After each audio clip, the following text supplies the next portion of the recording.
ইন্না লিল্লাহি ওয়া ইন্না ইলাইহি রাজিউন। এটা হচ্ছে আমার পাশের বাসার ভাবির ছেলে।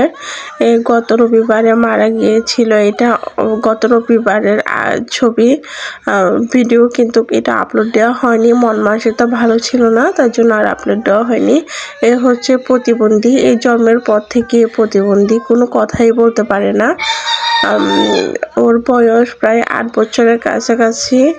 এই 8 বছর যাবতে এই এমন ধরনেরই। কিছুদিন আগে অসুস্থ হয়েছিল, পরে ডাক্তার দেখাইছে। ডাক্তারও বলছে আল্লাহর উপর ভরসা রাখতে, এখন আল্লাহই সব কিছুর মালিক। তো আর কি, যে তো গত রবিবারে ওর একদম উপর আল্লাহর কাছে চলে যায়। অনেক কষ্ট হচ্ছে।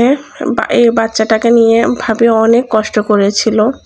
বুঝেন তো, একটা প্রতিবন্ধী বাচ্চার সেবা করা কত কষ্টকর। তার মধ্যে হাঁটা চলা কোনো কিছুই করতে পারে না, বলতেও পারে না যে খিদে পাইছে বা খাবে, এমন অবস্থা। তো তার জন্য দোয়া করবেন, আল্লাহ যেন তাকে জান্নাতুল ফেরদৌস নসিব করে। বাচ্চাটি একদম নিষ্পাপ। দেখেন কি সুন্দর বাচ্চাটিকে আল্লাহ এমন বানিয়েছে। সব আল্লাহর লীলা খেলা, আল্লাহই ভালো জানে কেন তার বান্দাদের সাথে আল্লাহ এমন করেন, এটা আল্লাহই ভালো জানেন। তো এই মারা গিয়েছে, কষ্ট হচ্ছে অনেক। একে নিয়ে ভাবিরও অনেক কষ্ট হতো, অনেক কষ্ট করতো বেচারাকে নিয়ে। যাই হোক, খালা যেটা করে ভালোর জন্যই করে, এটাই মেনে নিতে হবে সবাইকে।